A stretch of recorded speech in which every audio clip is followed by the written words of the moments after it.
So, good morning. Today we are going to discuss about the plastic or polymer products.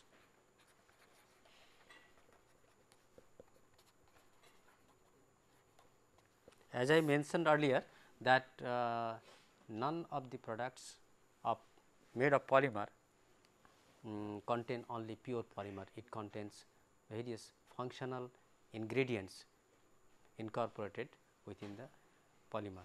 So, it is a mixture or blend of polymer and additives. So, after getting the virgin polymer as raw material for any polymer product, we have to go through some processing steps with machineries, and we have to select a suitable polymer, we have to select various ingredients, then you have to make a compound. Okay. After compound is made, then you have to give a proper shape to the product. So, if we start with say raw materials, polymer raw materials plus additives,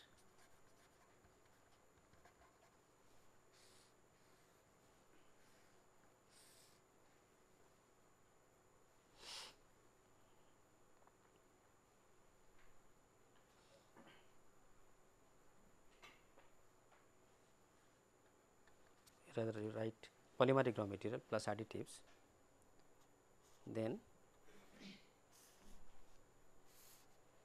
we go through compounding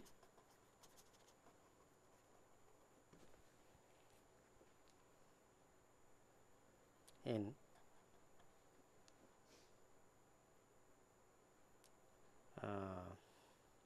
mixer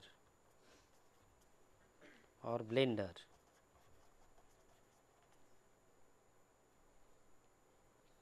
After that, you get a compound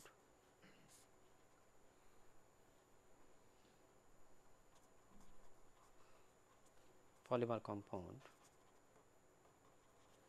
where it is soft, flexible, or viscosity will be less while hot actually. Then this polymer compound is a mixture of virgin polymer, pure polymer and various functional ingredients or additives. Okay. Then it has to process by fabrication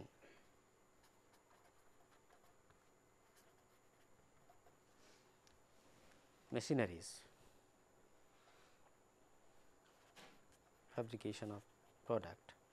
Now, this actually may be say by extrusion,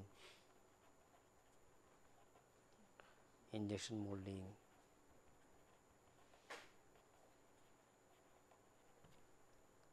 compression molding,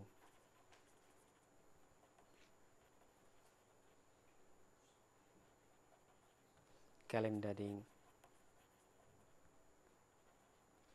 etc. There are various techniques we will discuss later in detail. So, we get a finished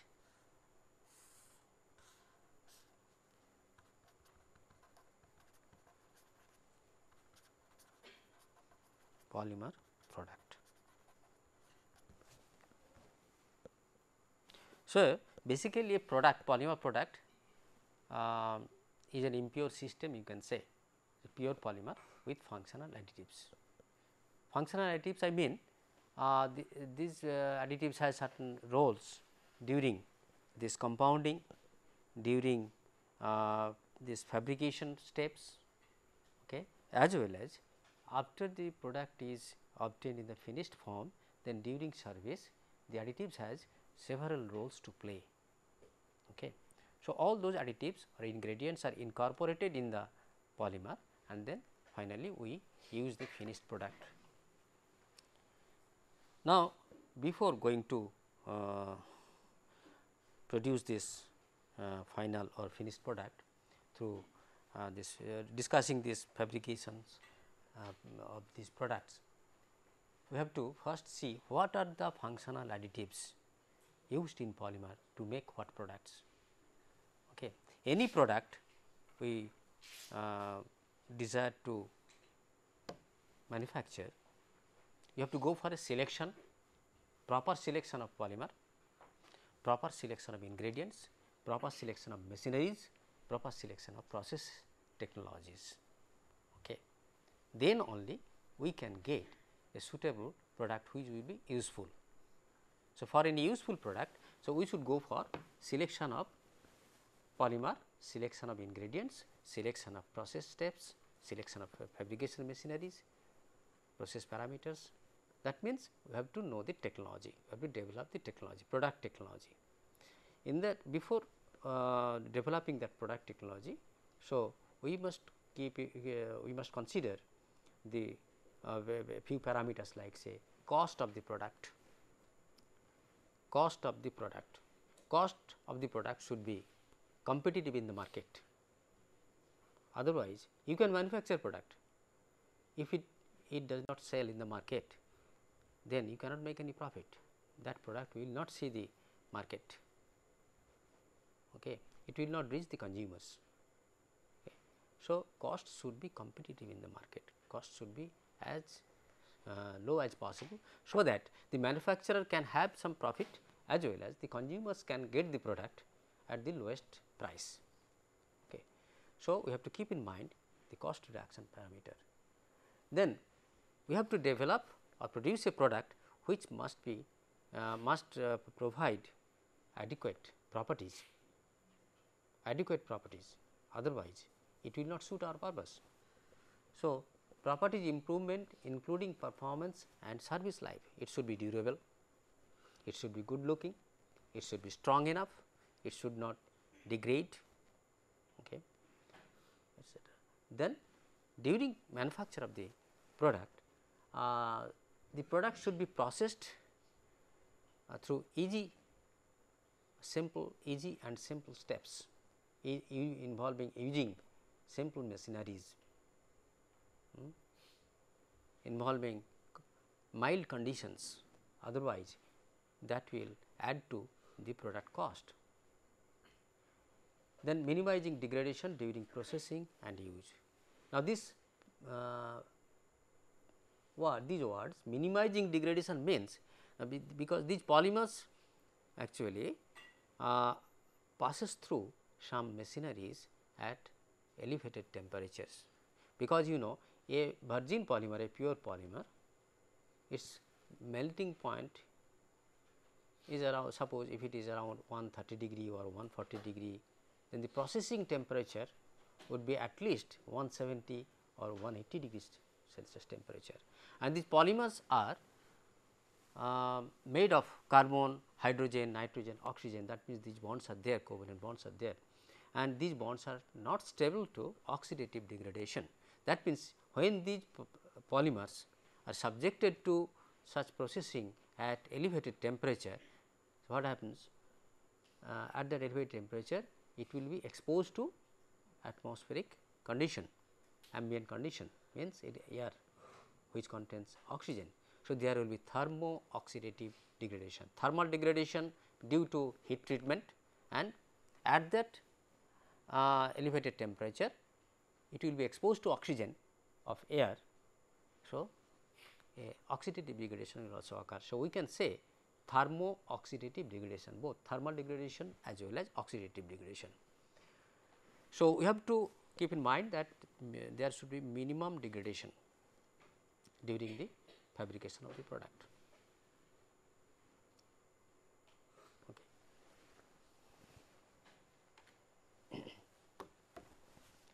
Now, what are those additives? Now, today let us concentrate on the plastic products. Now, products would be of plastic nature, plastic products, fiber products, rubber products, okay, surface coatings. So, products may be of different types, in each case the ingredients used for making those products are different. In case of plastic, additives would be of one type. In case of rubbers, additives would be of again different type. For fiber, additives would be of different, their numbers, their quantities, all those will vary, as well as in surface coatings, that is also a polymer product. There also the number and the quantities of the ingredients used for making those products also vary. So, it is not identical to or same for each category of products. So, for plastic product, but there are certain general your aspects, general things which must be used in any of those products. So, you will get some idea if you just go through the additives or ingredients used for making a plastic product first. Okay. Now, for making a plastic product, the main ingredient is the polymer, base polymer. So, we are going to make a product formulation, say plastic product formulation. First, we have to make a formulation, a recipe.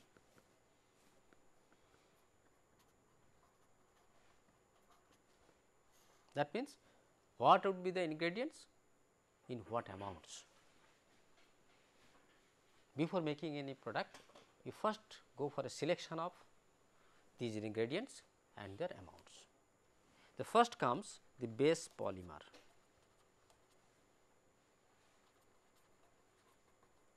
For that particular plastic product.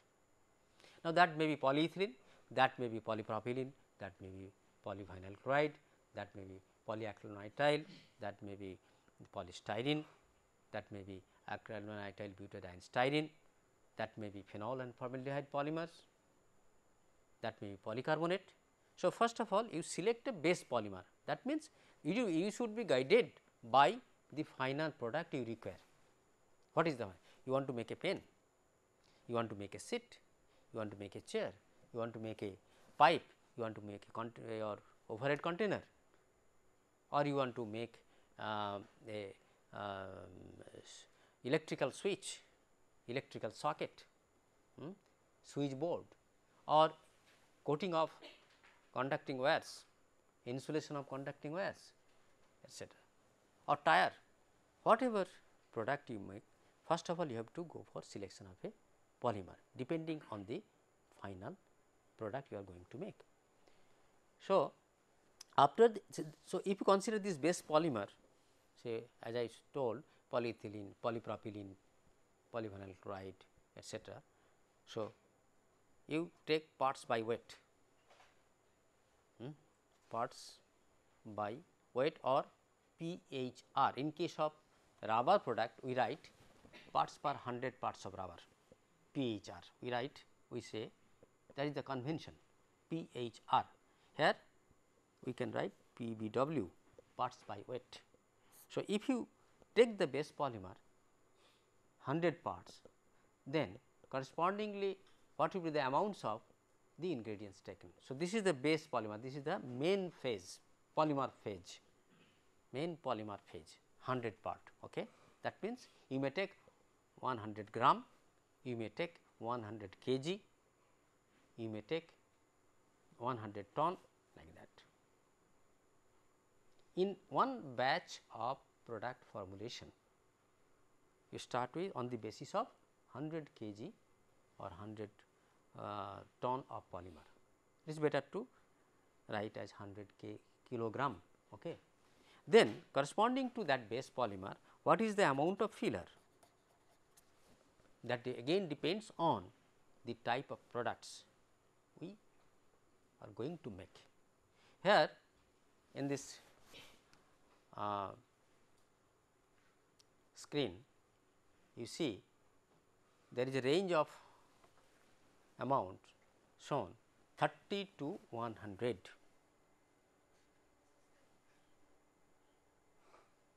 Even less,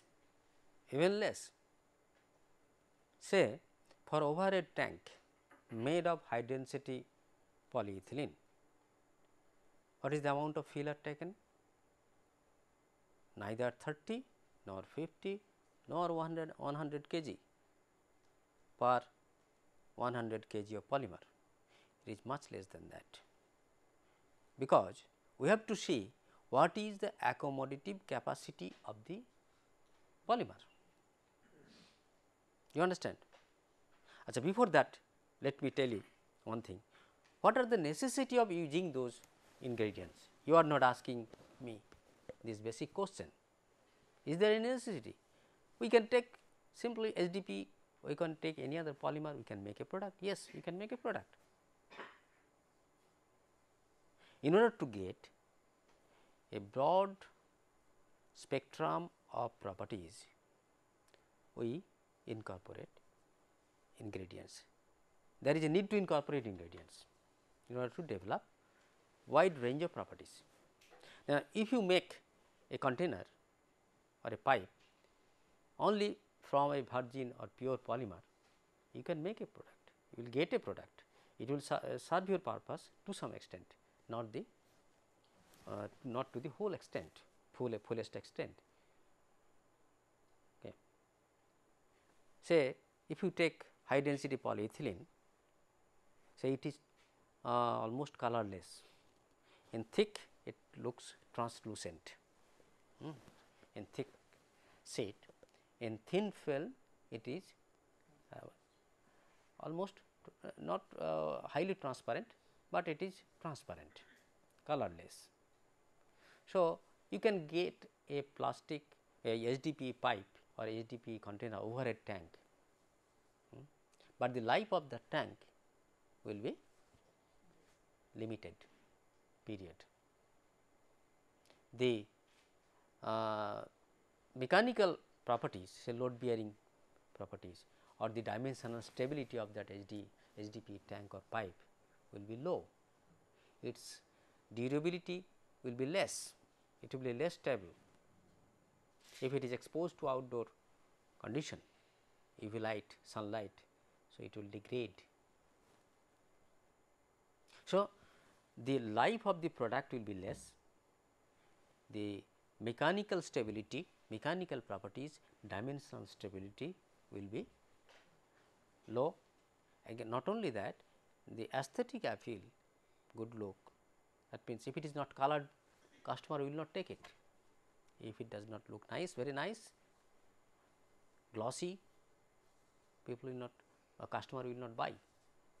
So, it should be colorful, it should be stable, it should be durable, it should be strong, it should be dimensionally stable. Some person can stand on the tank, it should not collapse. So, that means it should be stiff and strong. Okay. When it is full with water, it should not collapse. So, in order to develop all those properties, not only that, if you take a pipe, in case of pipe, what happens? Underground pipes, it may collapse, it may be deformed. So, in order to develop all sorts of properties, then we need to incorporate such ingredients. So, fillers, it has certain purpose to use in a plastic product. Fillers, what is filler? Fillers means it fills, simple meaning is fills, filling effect. Say if you take 100 kg polymer and if you add 20 kg filler, so total product mass will be 120 kg, and the cost of filler if it is 5 rupees a kilogram and the cost of polymer if it is 80 rupees a kilogram. So, you are getting 120 kg that filled plastic at low cost, but if you want to make a product out of pure polymer, so 120 kg polymer will be costing more. So, here lies the necessity of using filler, which reduces the cost of the product. Then another question automatically comes. So, in order to reduce the cost, we are incorporating filler. What about the performance? of the product, properties of the product, will it be reduced or will it be increased or what? No, there are different kinds of fillers. One category of fillers that improves the properties, another category of fillers that cannot increase the strength and other properties, but it only reduces the cost because of the low cost of the filler. That means, one kind of filler can reinforce the properties, another kind of filler remains simply inert, remain present as inert material in the base polymer only to increase the volume of the product, thereby reducing the cost. So, this is the situation. So, here is the purpose of using filler. Okay. Then we can decide or judge what kind of filler we should go for selection, what amount of filler we should use. So, we have to come to a compromise with cost and performance, cost and performance. Although this is true for all other ingredients, but this is a major criteria for fillers, because amounts of fillers are much higher than other ingredients. Next come plasticizers. You see, again here is the range is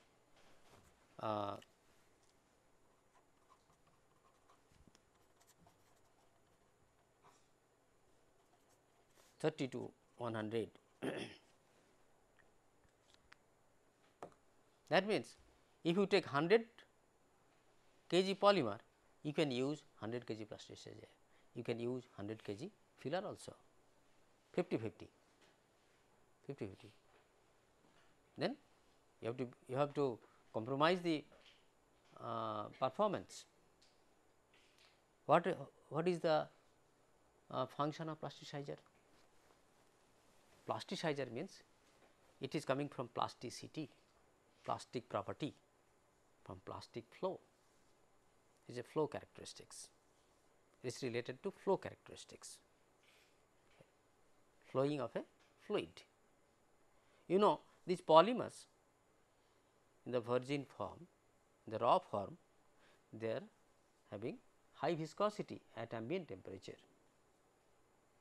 At elevated temperature, viscosity is low. Okay.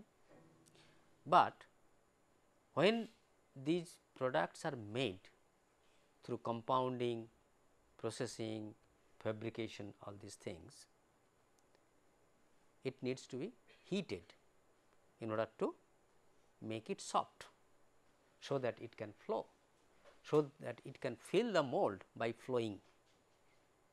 Say, if you take a solid polymer, so suppose this is a raw polymeric thing, this one raw polymeric thing. If you want to make a sheet from it, can you make simply? No, because it is hard. You can make a sheet from it, provided you heat it. On heating, it will be softened, then you apply some compressive load on it. So, it will be compressed to a thin sheet. Okay. So, that will, this polymer will fill the mold by flowing through application of heat and pressure. Do you understand? Now, that application of heat and pressure, that involves energy consumption, that will add to the cost of your product.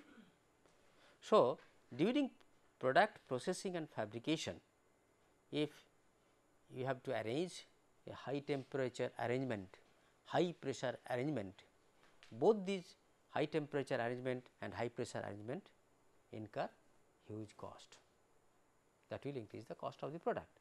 So, it is better if the flexibility, if the flow characteristics, if the processing can be carried out at lower temperature and lower pressure, that means at mild conditions. You understand?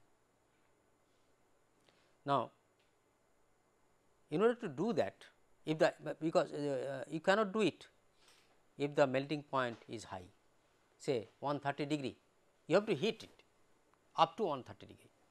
beyond it even for getting proper flow characteristics. If its melting temperature, softening temperature is 130 degree, you have to go beyond 150. Otherwise, you cannot make a sheet or film or any other product. You cannot make. But you can reduce the temperature provided you use ingredients like plasticizer. This plasticizer. If you use this plasticizer, then you can reduce the softening temperature. You can reduce the softening temperature, you can increase the flow characteristics. That means, the rheological characteristics of this polymer will be improved by using plasticizer. Let me give you an example. PVC, polyvinyl chloride, is a tough and horny polymer, rigid PVC. You have seen rigid PVC products, say medicine strips you have seen, okay, or PVC doors you have seen, rigid PVC is dimensionally stable also, PVC doors, PVC articles. Okay. Now, if you add some plasticizer to this rigid PVC, it will become flexible, which is known as artificial leather like Rexin, tabletop, table cover, Rexin film, plastic film, PVC sheet, or curtains, or upholstery covers. These are nothing but plasticized PVC. So, when they are around 30 to 35 or 37% of plasticizer is blended with this PVC, then only we can get this flexible PVC film or sheet. Do you understand how it has been done? Because these plasticizers are low molecular weight organic ester compounds that is miscible with this polymer. That means, it behaves like a solvent. These plasticizers behaves like a solvent in the polymer matrix, and we get a soft flexible polymer. So, here is a role of plasticizer. Not only that, it reduces the flow temperature, increases the flow characteristics at lower temperature. Then comes the stabilizer. Stabilizer means, meaning is very simple. Stabilizer, it stabilizes the product. That means, it prevents degradation from various degrading agencies. What are those degrading agencies? Air is one degrading agency which contains oxygen, ozone, sunlight, UV is there, some radiation, other high energy radiation, gamma rays, gamma radiation, X radiation. These are also harmful because these are of high energy.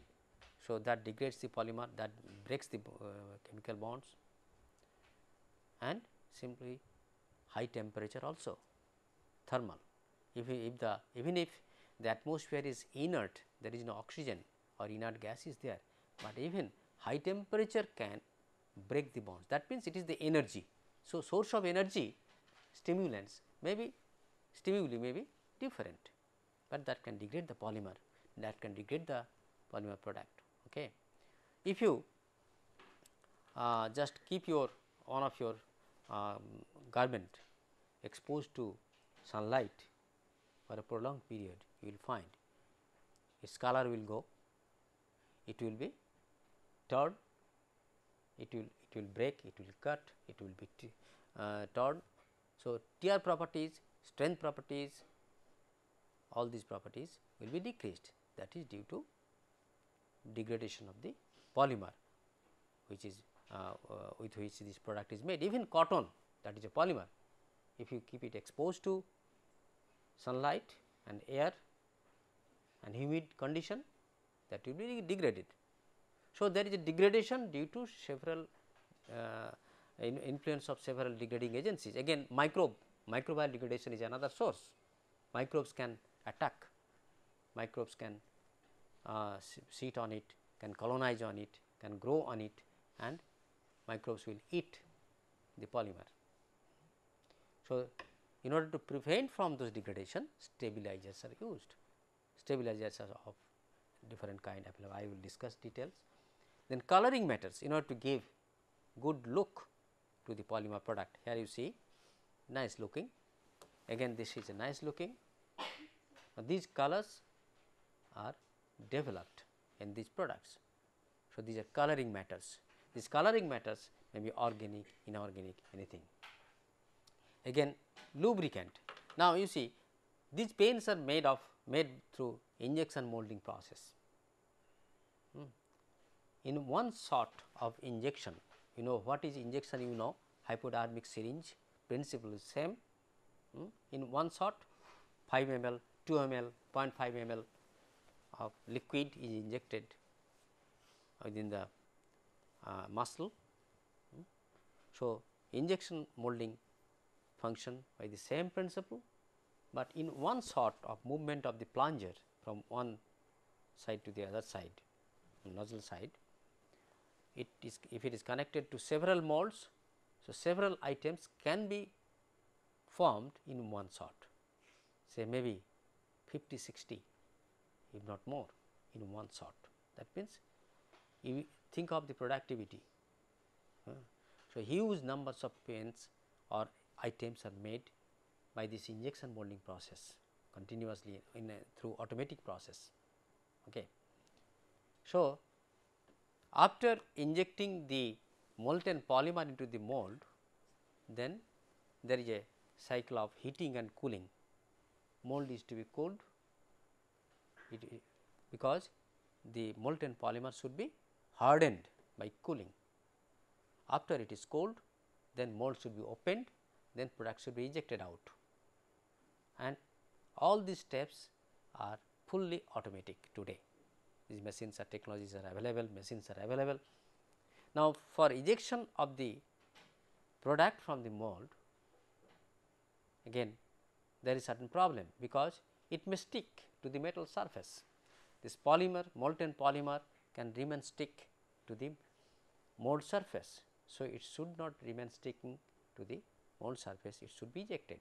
For that, some mold lubricant should be used. Not only that, during making the plastic or polymer compound, during fabrication, all these things, or passing through machineries, it should not stick to the machine surface.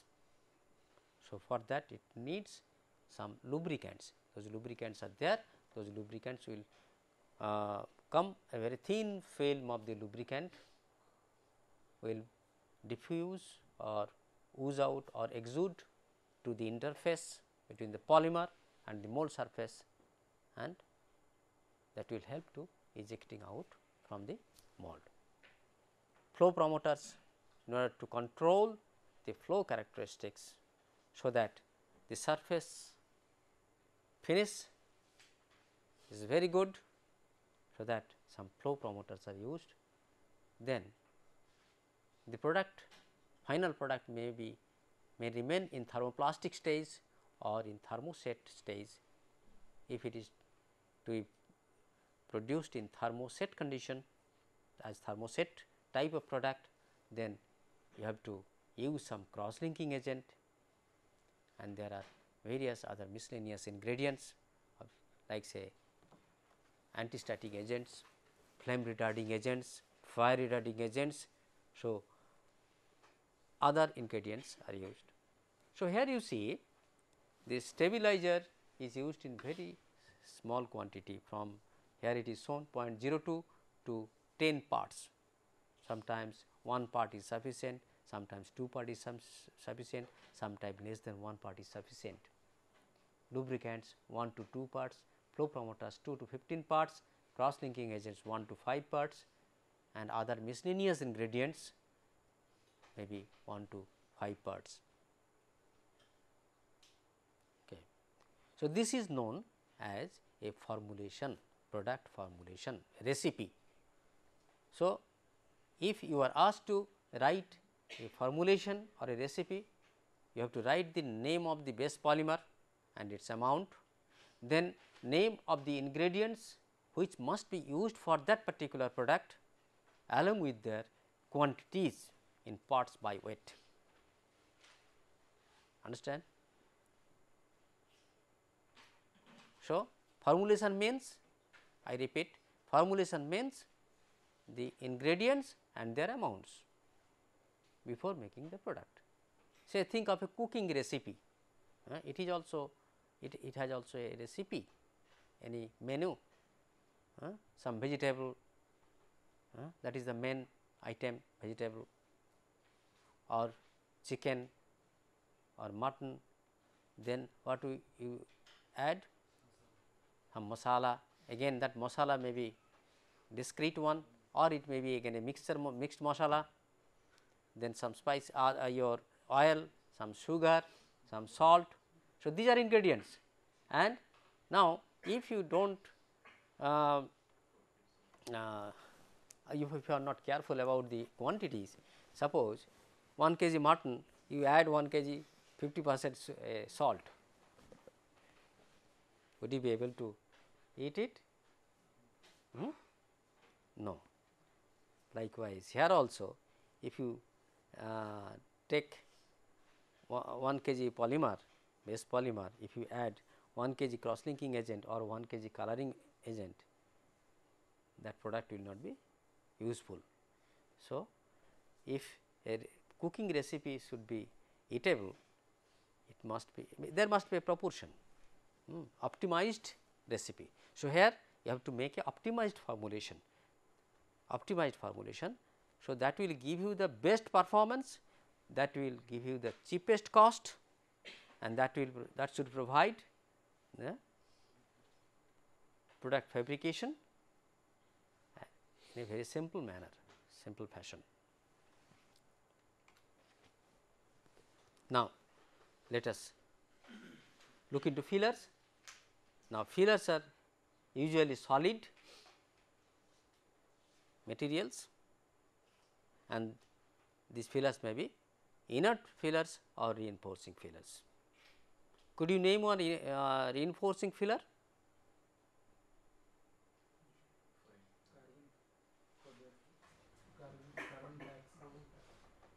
Carbon black. Yes, carbon black is a reinforcing filler for tire. Silica fillers are also reinforcing filler for rubber. Reinforcing means it must interact with polymer. You think of, you just imagine a polymer network or a thermoplastic 3-dimensional polymer block, okay. And within the polymer block there are ample free volume available. Within those free volumes, free spaces, if you can incorporate particulate fillers, today nano fillers are there. In our class there is one nano person who is working with nano materials, he likes nano very much, okay. Nano dimension filler, nano dimensional material, when these materials are incorporated in a base polymer, then we get a nano composite. So, composite may be macroscopic, microscopic and nano, macroscopic, microscopic and nano, provided we incorporate fillers or reinforcing agents, inert fillers or reinforcing fillers within the polymer matrix. Matrix means continuous phase, okay. Then we can get some improved mechanical properties, or we can get some improved properties also, other properties improvement also. Now, let me tell you what about this, what is the meaning of this free volume.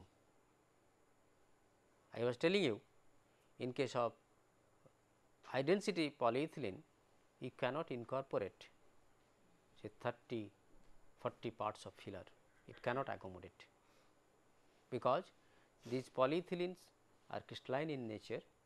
The free space, availability of free space in polyethylene is less, because the morphology of the polymer is compact.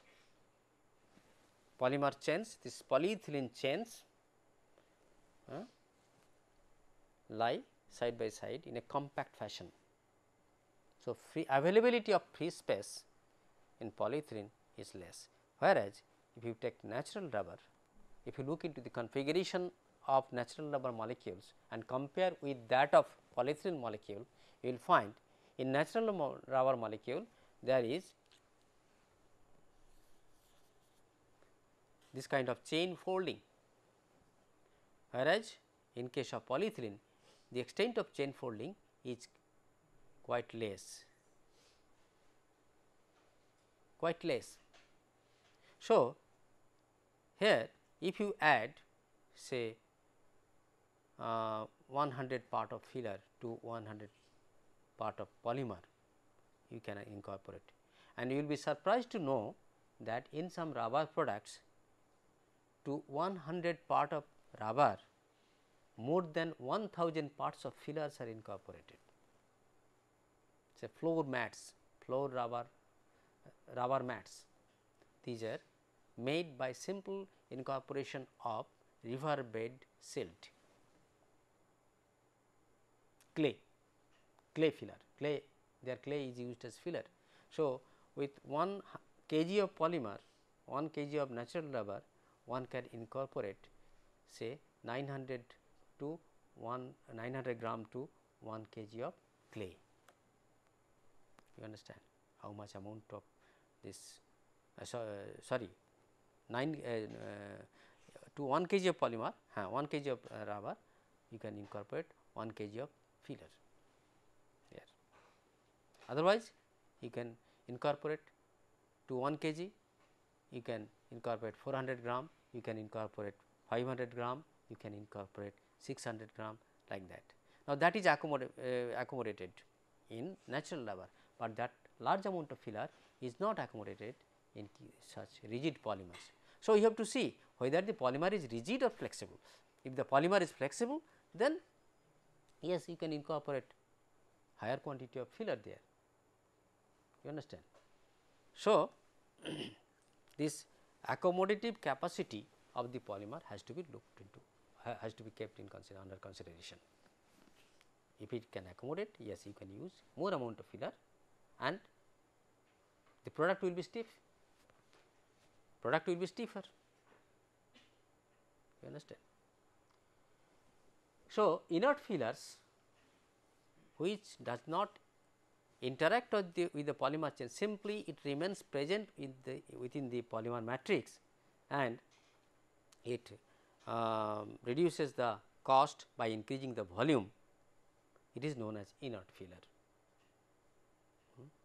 It will decrease the mechanical properties, it will decrease the tensile strength, it will decrease the modulus, increase the modulus of course, because the modulus is a low extension property, it will increase the modulus, but it will decrease the tensile strength, decrease the elongation at break, decrease the dynamic properties, it will increase the hardness. This is the effect of filler, you can just correlate. If you take an inert filler, incorporated inert filler in a polymer, what happens? It will increase the stiffness, means modulus, it increase the modulus, because this modulus is a low extension property, that means low elongation property modulus, whereas tensile strength, it is a breaking property, you are pulling tensile, applying tensile strength, then it may break somewhere if the strength of this product goes beyond the load applied. And then compressive strength, again load under compression, okay, there also deformation occurs. So, the compressive strength will be high because the stiffness is high if you use inert polymer, inert filler. So, that will increase the stiffness and modulus, but that will decrease the tensile strength, that will decrease the elongation at break. Am I clear? But reinforcing filler on the contrary, what happens? It interacts with the polymer. That means, it may either form a or physical or chemical bond with the polymer. Say you think of carbon black as filler in natural rubber. What happens there? Now, by virtue of the structure and morphology of carbon black, these rubber molecules, the segments of folded segments of rubber molecules and the ends of the rubber molecular chains penetrates or go inside that carbon black particle, because it is a floppy porous particle, it goes inside. So, there it anchors by through physical anchoring, or it can chemically interact also. There are certain functional groups available, and those functional groups interact with the polymer chain, rubber chain, and it becomes permanent. So, there is permanent or physical or transient anchorage with the filler. So, that increase the strength properties of filled polymer. In case of rubber tire, 45 parts of carbon black is used. That 45 parts of carbon black increases the tensile strength of a virgin rubber from say 16 megapascal to 24 megapascal. Do you understand how much increase is there? Say if the tensile strength of gum rubber compound is 16 megapascal, the tensile strength of the same rubber compound will be increased if you can incorporate 45 parts of carbon black in that rubber. So, there is improvement in tensile strength, along with its hardness also increases, as well as its tensile strength its elongation at break also decrease by incorporation of this filler. Now, this kind of filler in rubber is known as reinforcing filler. So, if there is some reinforcement of the strength properties of the polymer, base polymer, then we can call it a reinforcement. Think of a composite. Now, in composite, what we do? We take some fibers or particles. We take the fibers, say it may be long fiber or chopped fiber, or it may be in particulate nature. So, after incorporation we can make a product. Then these fibers will have some interface between the polymer with the polymer. So, there will be some interaction between the polymer and the fiber surface at the interface, and that enhances the properties. So, it reinforces, that means fiber reinforces the matrix. So, the strength properties of the composite will be higher than those of the polymer as well as that of fiber. So, if you look in this way, suppose this is the polymer axis, this is the fiber axis, and these are properties. Suppose this is the polymer properties lies over here and fiber properties lies over here, little higher than that of polymer tensile strength. Now, by incorporating say 30% of fiber, you can get an improvement of properties like this. So, suppose this is the product, say here fiber is 30 and polymer is 70. So, in a 30 parts filled or reinforced fiber reinforced composite, you will have properties enhancement like this. So, this is the your property means tensile strength of the pure polymer, if this is the tensile strength of the pure fiber, then the strength of the composite will be more than the individual strengths of polymer as well as fiber. So, here is the advantage of using these fillers or reinforcements. Do you understand? It is called reinforcement, because there is some interaction between the filler and the polymer. If there is some interaction or anchorage between the filler and the polymer, then only we can say some reinforcement is there. And entire composite technology, composite products are based on this principle. High performance composite, low profile composites, all these are based on this principle. Fillers may be of particulate, rubbery, resinous or fibrous in nature. Then we will say it is a particle filled composite, it is a filler reinforced rubber, it is a polymer reinforced composite, resinous fiber filler or fiber reinforced composite. Now, look, huge number of examples can be cited for different types of fillers for polymers. This is wood based, you see wood based fillers, look kraft paper, chips, coarse floor, ground floor, wood floor, chalk paper, crepe paper, pulp reform. This is alpha cellulose, actually alpha cellulose, alpha is not there, alpha cellulose, pulp reform, you know paper pulp, wood pulp, how pulping is done, probably you know. Do you know what is what is pulping, how pulping is done, how these newsprints are made, how the paper is made? You know, the process is very simple. You take some wood based material, either bamboo or softwood, that contains cellulose and lignin. Okay. There are pulping technologies, say xanthation technologies or cuproammonium technologies, these are available. So, when these chemicals are mixed with this wood, it becomes soft and viscous, and the lignin goes out, soluble things goes out, and you get a pulp. That pulp is further used for making fiber, for making paper sheets, for making many other products. Say cellophane, it comes through pulping. Joris comes through pulping. These are all wood based materials, wood based products, wood cellulose. Okay.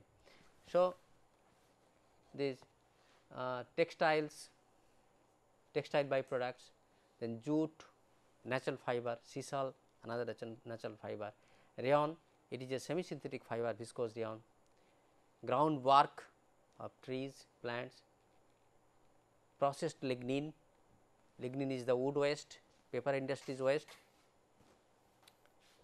Okay. That lignin is a storehouse of chemicals.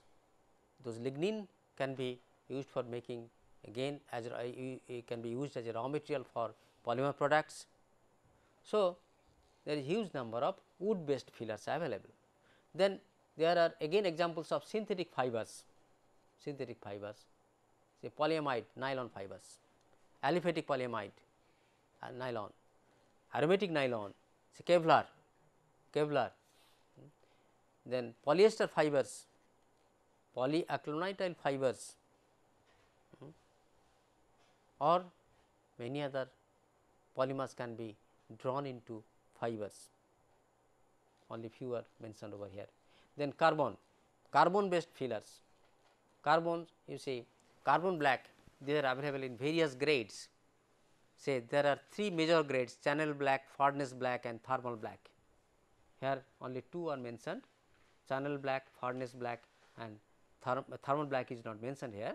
Channel black is used for making printing ink, channel black, this particle size is very low, less than 10 nanometer particle size, channel black, channel carbon black, that means it is made by a channel process through combustion of natural gas or petroleum oil. Furnace black is made from again natural gas or petroleum oil by furnace process and thermal process. You see lamp black, you know, you have seen lamp black. If you their soot formation is there, that soot is nothing but unburnt carbon, that is also a carbon black. Then graphite, if you heat this black carbon black in inert atmosphere, it will transform into graphite structure. And graphite fiber, these are also available, made, you know, carbon fiber. If you want, if you are interested, if you come to my room, I will show you how carbon fiber it looks. I will show you some polymer samples also there, different types of polymer samples, different types of fibers, including glass fiber, carbon fiber, aramid fiber. I have lot of specimens in my room. You come to my room and I will show you. Graphite fiber, carbon fiber made from polyacrylonitrile precursor, I mentioned earlier. Okay. Then graphite filaments, graphite whiskers. Whiskers are single crystalline materials, short fibers, whiskers, single crystalline fibers having high aspect ratio. Aspect ratio, you know what is aspect ratio?